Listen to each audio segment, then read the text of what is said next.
ভয়াবহ বিপর্যয়ের মুখে পড়েছে দক্ষিণ এশিয়ার দ্বীপরাষ্ট্র শ্রীলঙ্কা। পরিস্থিতি নিয়ন্ত্রণে আনতে আন্তর্জাতিক সহায়তা চেয়ে দেশজুড়ে জরুরি অবস্থা জারি করেছেন শ্রীলঙ্কার প্রেসিডেন্ট অনুরা কুমারা দিসানায়েকে।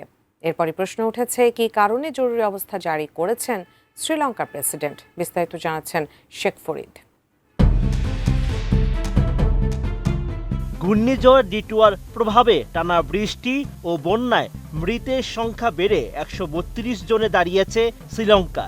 এতে আরও ১৭৬ জন নিখোঁজ রয়েছে বলে জানিয়েছে দেশটির ডিজাস্টার ম্যানেজমেন্ট সেন্টার বা ডিএমসি। পরিস্থিতি মোকাবেলায় দেশটি আন্তর্জাতিক সহায়তার জন্য জরুরি আহ্বান জানিয়েছেন শ্রীলঙ্কার প্রেসিডেন্ট অনুরা কুমারা দিসানায়েকে। ২৯ নভেম্বর এক প্রতিবেদনে এমন তথ্য জানিয়েছে ভারতীয় সংবাদ মাধ্যম টাইমস অব ইন্ডিয়া।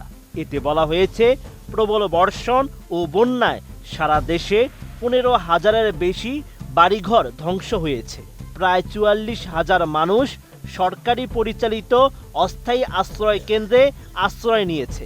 সাইক্লোনের কেন্দ্র ভারতের দিকে সরে গেলেও মধ্যাঞ্চলের ক্যান্ডি জেলায় নতুন করে ভূমিধস দেখা দিয়েছে।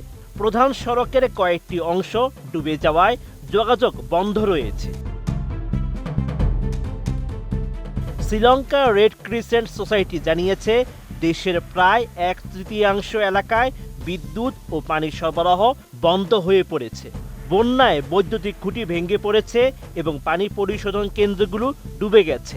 অনেক এলাকায় ইন্টারনেট সংযোগও বিচ্ছিন্ন রয়েছে। বিশ্বমানের থার্মিক্স রড সালাম স্টিল থার্মিক্স, দেশের একমাত্র থার্মিক্স রড। ভারতীয় সংবাদ মাধ্যমটি জানায়, সরকার মৃত ও ক্ষতিগ্রস্ত প্রায় ৫ লাখ মানুষের জন্য আন্তর্জাতিক সহায়তার আবেদন জানিয়েছে এবং বিদেশে থাকা শ্রীলঙ্কানদের নগদ সহায়তা পাঠানোর আহ্বান জানিয়েছে। প্রধানমন্ত্রী হারিনি আমারাসুরিয়া কলম্বো ভিত্তিক কূটনীতিকদের সঙ্গে বৈঠকে পরিস্থিতির আপডেট দেন এবং সহায়তার অনুরোধ জানান।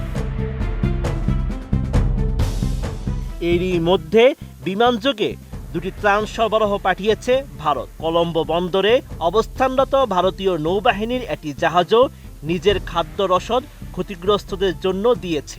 ভারতের প্রধানমন্ত্রী নরেন্দ্র মোদী শোক প্রকাশ করে বলেছেন, পরিস্থিতি যেভাবে পরিবর্তিত হবে, ভারত আরও সাহায্যে পাঠাতে প্রস্তুত।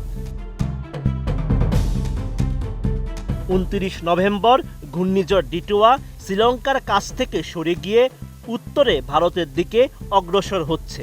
ভারতের চেন্নাই বিমানবন্দর ঝড়ের প্রভাবে ৫৪টি ফ্লাইট বাতিল করেছে।